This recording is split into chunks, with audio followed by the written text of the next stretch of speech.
Hello, hello, beautiful people. Welcome to 321 No Kiddin. Bobby the Awesome here.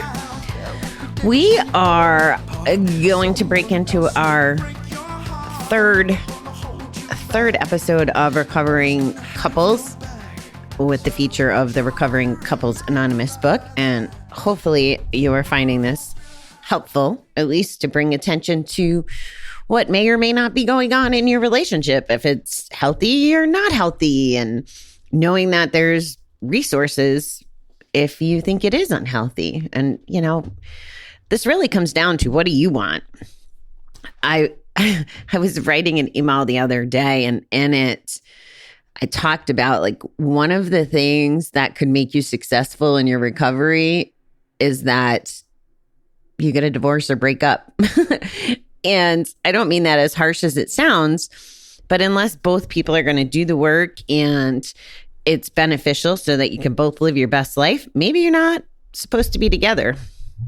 I know that's a killer way to open the show when I'm trying to talk about people working together, but it's just really important as you go into this that you're thinking about this from a place of, it's really important to heal yourself and heal yourself first. Otherwise, you can't do any good to anybody else. That's how I need you to think about this.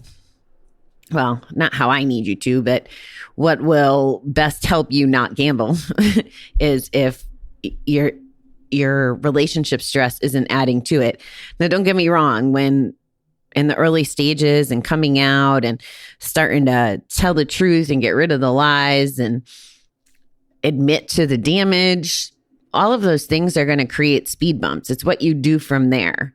And I will tell you, it's possible. I mean, you guys met Wendy, when we first started the show, or early on in the show. You know, she survived her husband's gambling and relapses, and they just celebrated 15 years this week of being married. So I'm not saying that it can't be done. I just want you to go into it knowing that I want what's best for you, and I want you to want what's best for you. So here goes. Step 2 is where we left off in the book. And step 2 is, we came to believe that a power greater than ourselves could restore us to commitment and intimacy. In step 1, we admitted we were powerless over our relationship. Step 2 involves coming to mutual understanding of what we trust as a couple and what we believe. This is the beginning of a spiritual quest. And I feel like this is, to have trust and to go forward with this or any step, the values need to align, or at least as a whole, the values need to align. Because if one of you values the relationship, say, more than the other, or one may be very higher power and the other may not be higher power related or faith in any kind, it might create some struggle. Now, if you can agree to disagree, and I've been in relationships like that where I didn't necessarily have the same ideology around that, and we can make it work as long as we talk about it and be honest. So be thinking about that now, because this is a 12-step program that we're going over the book and the literature. It's gonna tell us that we should be thinking about the higher power, and it comes into play. Like, here we go with some of the thoughts here. Willing to accept our higher power and nurture our relationship with a sense of hope and freedom. The book suggests that writing step 2 is a good, useful tool too. And it says that you should share one pencil and one piece of paper as you do the step. Well, that sounds like sharing. Here are some of the questions to kind of assist in this process of working through step 12. And this is good. This gets into the nuts and bolts of what I'm talking about, as far as finding out where your values are individually and together. So here goes. We're going to go into these questions. So again, think about this with your partner. Do it with one pencil and piece of paper. I like that. Number 1, what family of origin messages about religion or spirituality have brought you into the coupleship?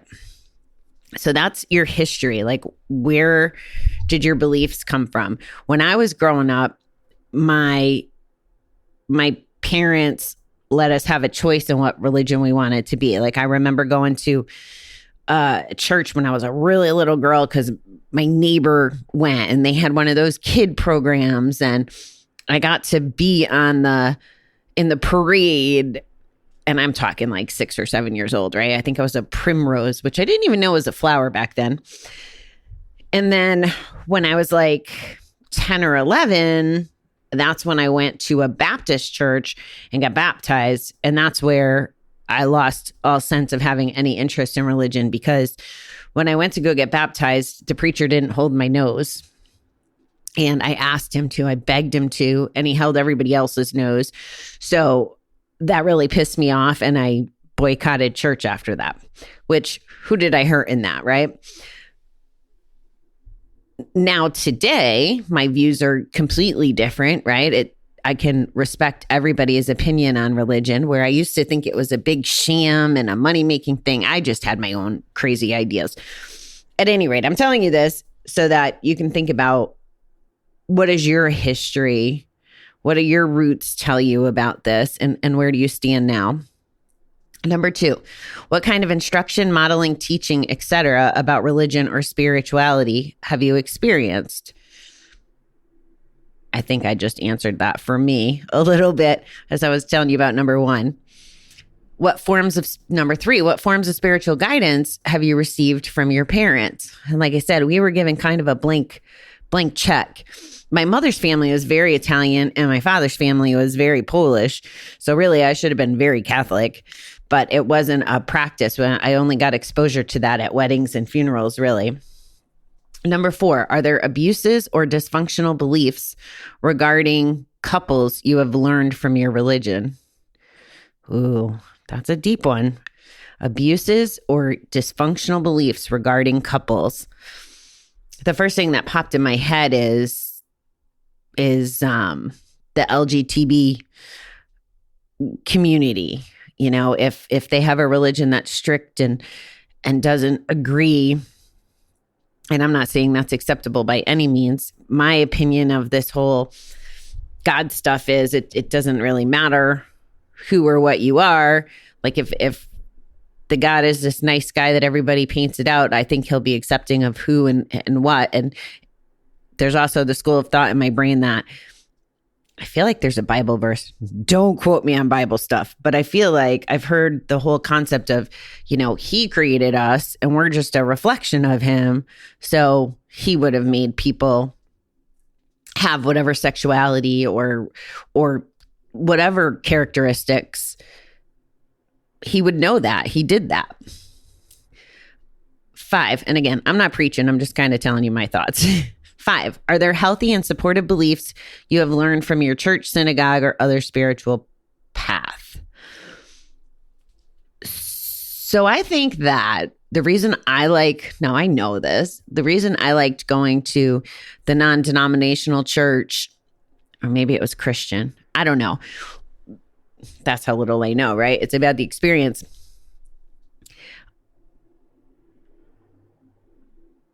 I found that there was lessons. So those were healthy and supportive beliefs that I learned in that church. When I mentioned, like gay marriage or that kind of stuff, Pastor Buddy was down with that, it seems like, or he at least followed the acceptance principle. So that was one of the things that I learned, and he taught lessons and he understood real life. So that's what I've learned from my church. Are there spiritual abuses you have experienced? So this might be on the other side of it.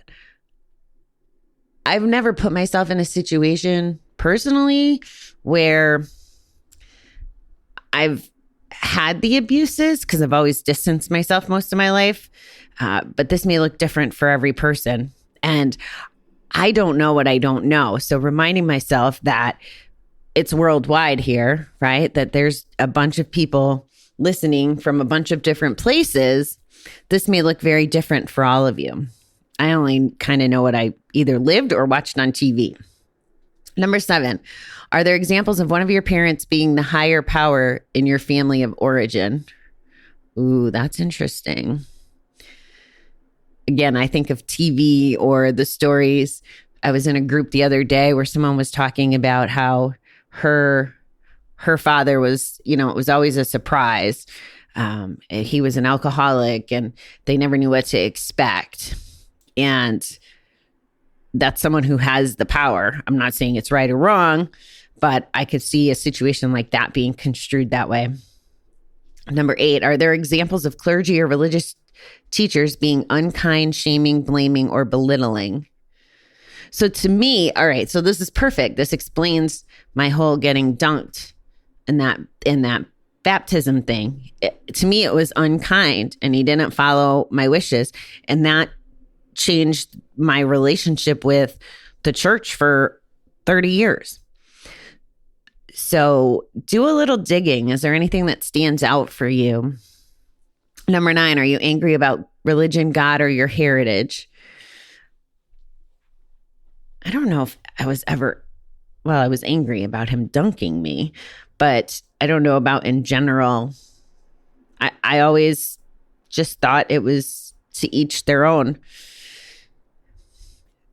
Number 10, what do you accept or reject of the spiritual beliefs of your partner? So this is where we start getting into the togetherness work of this step. So the first thing is identifying what these beliefs are. So that's why it's good. And, I think that maybe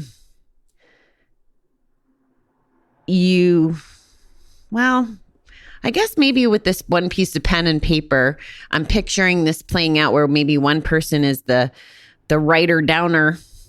I don't think that's the scribe. How's that for more politically correct? The scribe. And you're asking these questions out loud and maybe talking about them and then journaling about them together. Because this would open a lot of dialogue, especially with a question like that. Do you accept or reject the spiritual beliefs of your partner? Here's the thing, guys. None of this works for the future or the present or anything if you're not honest. So you have to be really honest when you're talking about this. If something about, now I'm not saying honest and hurtful, I'm just saying honest and communicative. So if your partner has a belief that doesn't line up with yours, this is the point of going through recovery as a couple, right? To learn how to communicate that in a loving, kind, honest way, but still respect the other person. Like, we don't have to change other people. We obviously can't change other people, but it's just important that we honor and recognize their beliefs because we're not the end all be all. Now, if it's a deal breaker for you down the road, that's fine, but I wouldn't decide that on step 2. I mean, unless it was something really outrageous and hurtful, maybe, I don't know, the spouse worships bad things or voodoo and I don't know if voodoo's bad or not. See, I hate being uneducated about some of this stuff, but unless it caused harm, maybe if there was something like that and it was that extreme that you could be passionate about. But if it's just beliefs and ideals, I feel like those could be worked through, but you have to be honest. And this whole thing is going to require some tough conversations. I had to have a conversation the other day that I really didn't want to have, but I continue to have these difficult conversations with this friend because it has to be this way. It has to be honest and open, or the friendship's not going to work. And I could feel that feeling in my gut leading up to it. It's like, oh shit, I don't want to talk about this. Oh shit, I don't want to talk about this. I got to talk to you about this, and I'm uncomfortable talking to you about this. And then usually by the end of the conversation, it doesn't matter if we agree or disagree, but I usually feel better that the conversation has happened and my perspective has been out there. Now, there was ground rules set up in the beginning, like, hey, if we are going to be friends, these are the expectations. We have to be honest. If I find out that you're lying about anything, I'm out. Like, I'm out. That breaks my values. This person's like broken my trust before. So it's really hard to rebuild trust and really hard to be comfortable. But that's why we needed to have these boundaries and parameters about how to proceed in the relationship that we're having now. So we'll see how that pans out. Number 11, describe your vision of your higher power. That's a pretty interesting one. It could be as simple as that, right? Not even knowing what you think about this. Now, if that's the case, maybe the communication's more shut down than you even knew if you guys aren't having that conversation. Number 12, what would it be like to have a relationship with this higher power? Many of us have made our partner our higher power. We focused on our partner and gave our partner the power to regulate our lives. Are you hearing this? So this is basically saying that the higher power in our lives, where we put all the value, where we thought had more, who we thought had more strength and control maybe than us, is our partner. And it could be damaging. When we are spiritually centered, our partner's actions do not bother us nearly as much as when we are not. Additionally, it may be helpful to remember HALT. I love this. If you're not familiar, HALT is indicators, or could be triggers, or could just make us more vulnerable to going back out to bed or drink or do the thing. And HALT stands for hungry, angry, lonely, or tired. And if you're those things, you can lose touch with your spiritual center, as the book says, or basically let your defensives down when it comes to a relapse, or in this case, a fight with the partner. We need to return to our spiritual center rather than fight with our partner. So I think that the reason they get so into this higher power stuff and sharing it and understanding it is because it's the foundation. And if you're viewing each other as higher power, or you're not aligned, or there's, I don't know, deal breakers is the word I use, or you're not talking about it, or you're off center spiritually, what if you guys were on two different pages and that made you be off kilter because you kind of want to, maybe you're a people pleaser, or they said to not use that word codependent anymore. But let's say you're a people pleaser and you're losing your spiritual center because you're trying to support your spouses. That's why I said in the beginning of the show, it's important that you take care of you first. Like you just have to. Otherwise, you'll never live a happy, fulfilled life. It would be like stuffing your own spirituality so far down in the bucket and scooping your person's beliefs or stuff on top of it, and like never getting to the bottom of it, never being able to dig it out. And you really need to have it accessible in your positive bucket and feel good about it.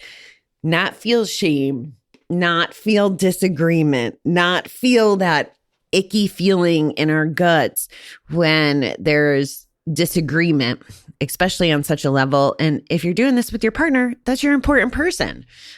So you have to be candid. You have to get through this. Or maybe they shouldn't be your person. And I know I keep going back to that. And I feel a little bad saying it, but it's the truth. Because we're not, maybe, just maybe, people come into our lives for periods of time and they serve their purpose, and then it's on to the next. Now, my belief is, that is my belief actually, by the way, is that different people come to our lives at different times. And there's a reason they're in our lives at those times, but there might also be reasons that they shouldn't be in our lives beyond that time. And this is part of why I treasure my relationships with exes, for example, or why I keep in touch with friends that I've had along the way. Now, maybe I don't hang out 24/7 with the same people I did 20 years ago, but I appreciate the connection and staying in touch. And then there's people I don't stay in touch with anymore because they're not good for my values or who I am today. It's not a good way to take care of myself by having some people in my lives. And it just is. But again, we have to take care of ourselves first. So continue to remember that. The next time we will do what will we do? Step 3, the next time we're together, and we'll do some more digging.